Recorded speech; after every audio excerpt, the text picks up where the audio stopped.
everyone, and welcome to the first day of our floral alphabet. We're going to paint the entire alphabet in beautiful watercolour, choosing a flower that matches a letter every time. So today we have A, and A is for anemone. Grab your paints and let's get started. We're going to begin, as every time, we're going to start with a pencil line to just help guide us with the direction of the flower. So I'm going to have it coming from out, sort of from behind, and we'll have a few little leaves. And then I'm just going to extend that a little bit further, and I'm going to draw in a little sort of central oval, which is going to help be the centre of the flower. I am going to give it a quick roll with my kneadable eraser, and I am going to do a red anemone because I just love starting strong, starting bold, and also even with a sort of stronger coloured anemone, you still get lovely contrast in the petals. So I've got organic vermilion here, but I've got it so dilute. It's really, really pale. There's almost nothing there. And I've got a size 0 brush, and I'm going to begin by painting in some nice sort of quite rounded petals either side that come right into the middle there. And then I'm going to place in one just with a little gap, and another one just sort of creeping in there. And then down at the bottom, I'm going to do some foreshortened petals, petals that are just look a little bit squashed. And that helps us get the feeling of a 3D flower, that it's just coming out towards us. We're going to let that dry for a minute, and in the meantime I can mix up a little bit of green gold and some sap green. And the great thing about painting so small is we don't have to wait ages for things to dry. So I'm going to take a little bit of the green gold, and I'm going to start painting in the stem. So it's just creeping around the letter A.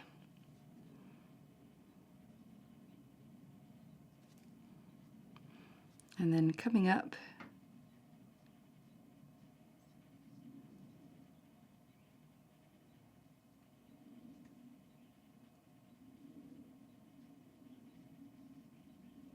there we are.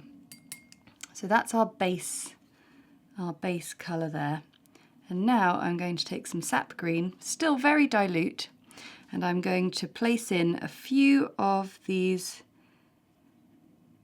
very, very serrated edged leaves with just a series of little brush strokes.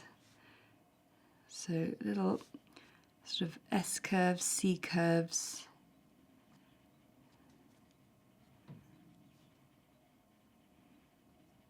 And when you're painting in miniature like this, you just need to keep your colours really sort of pared back, at least at first, and then as soon as we start to get into layering up detail, we can start to build up the colours, which is what we're going to do now with a bit more sap green coming up underneath the flower there. And I can use it as a bit of a sort of shadow tone in a way. Just have it creeping up the side of the stem so we still see some of the green gold. And then take some more concentrated colour.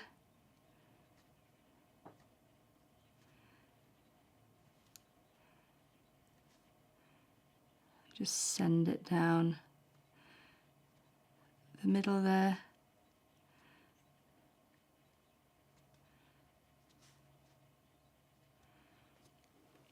And that works really nicely. Okay, so we just clean off the brush. When you're using two complementary colours like red and green, it's so important to make sure your brush is nice and clean. But also I can just go back to my size 0, and this time I'm going to take some much more concentrated organic vermilion. Organic vermilion is a Daniel Smith colour which I have put in place of cadmium red. Now I'm just moving away from cadmium tones. Okay, so I don't want a huge amount on my brush, but this time we're going to use this as a form of texture. So if I take this petal at the back here, I'm going to start by placing in some strokes of colour there that don't come all the way down. And now with my clean brush, I'm going to draw the colour down, but I'm still going to leave a little bit of that pale pink. And this time I'm going to go for this one, because anemone petals have real texture to them. And even when we're painting on real small scale, you can still capture a lot of that texture just with some simple strokes. And then I'm going to come down the front and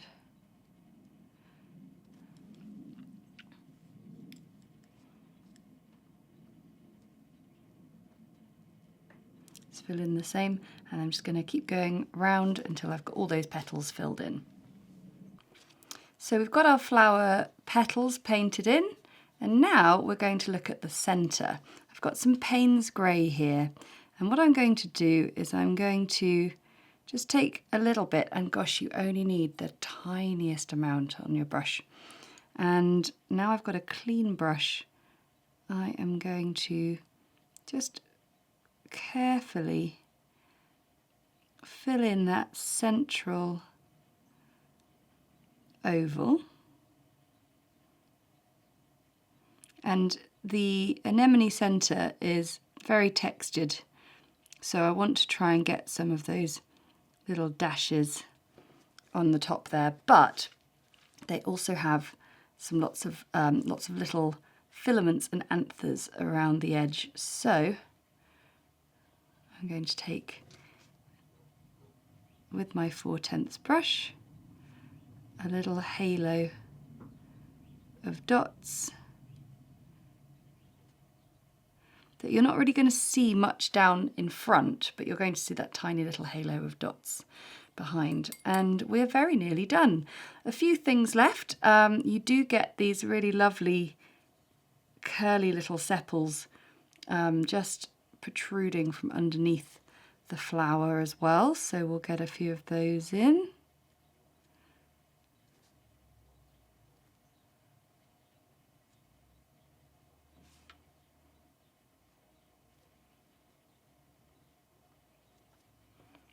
And so I've done that with green gold.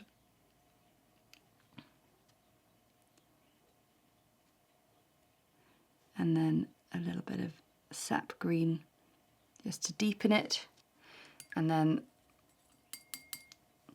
we can just add a tiny bit of extra depth and shadow to the whole piece. So I've got some alizarin crimson here.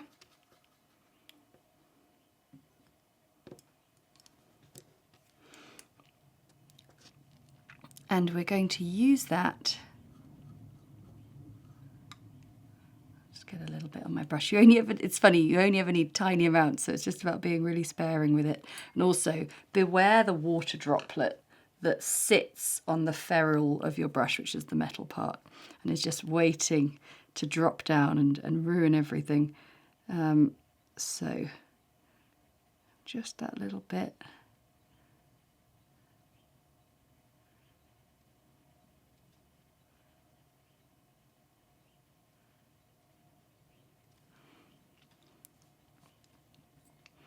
Clean off the brush and just,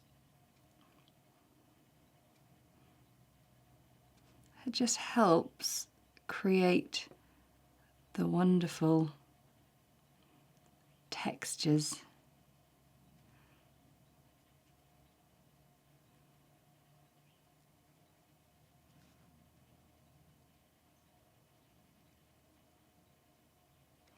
And you also get just this little bit of a glow around the middle, because you do get these multicoloured petals with anemones. And now we're going to just do one last little bit of shadow on the stem.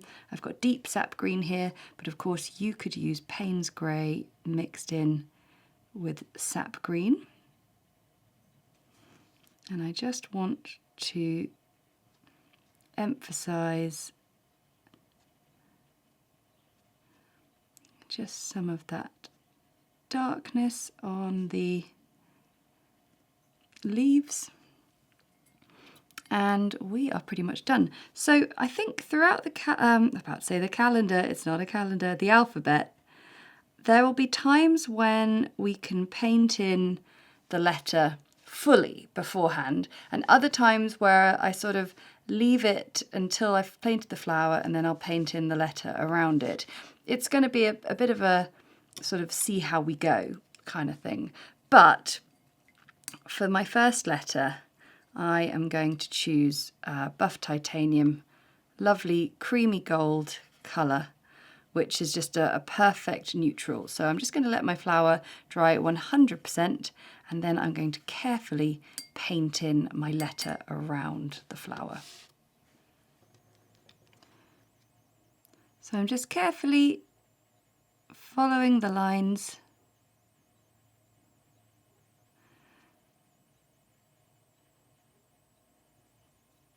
And I think this buff titanium is lovely because it looks like a pale gold, which is a great neutral.